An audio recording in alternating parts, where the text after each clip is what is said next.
Benvenuti, ci troviamo al ristorante Ombre Rosse nel cuore del centro storico della città di Genova e nella Casa dei Camilla, la più antica abitazione medievale della città.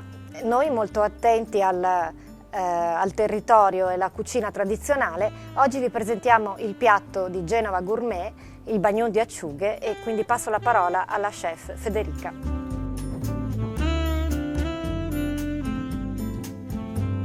Sono Federica, vi presento gli ingredienti del bagnon di acciughe. Acciughe del Mar Ligure, capperi dissalati, aglio, sale, acciughe dissalate, pomodorino pachino tagliato a cubetti, peperoncino, galletta del marinaio, olio extravergine d'oliva della Riviera Ligure DOP, basilico genovese DOP, origano. Adesso vi porto in cucina a vedere la preparazione del piatto. Facciamo un soffritto con olio,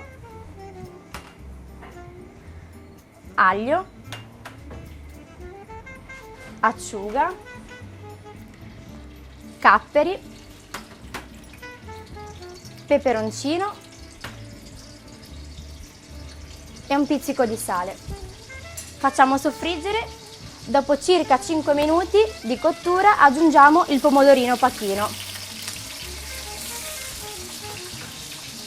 Quando sarà cotto, più o meno 20 minuti, aggiungiamo le acciughe. A questo punto dovremo spegnere il fuoco, aggiungere dell'origano e coprire. La cottura avverrà solo col calore.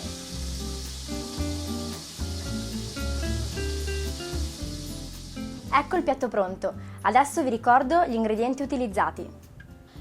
Mezzo chilo di acciughe del Mar Ligure, uno spicchio d'aglio, un'acciuga dissalata, un peperoncino, 7-8 capperi dissalati, mezzo chilo di pomodorini pachino, un pizzico di sale, olio extravergine d'oliva della Riviera Ligure DOP, basilico genovese DOP, un rametto di origano, 4 gallette del marinaio. Buon appetito con Genova Gourmet, la vera Genova nel piatto!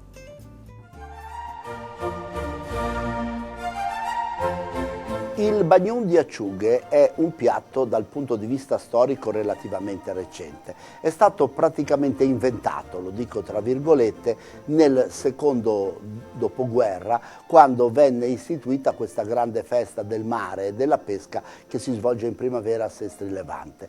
Perché dico relativamente recente? Perché in genere le acciughe in Liguria vengono o consumate fritte o eventualmente al verde.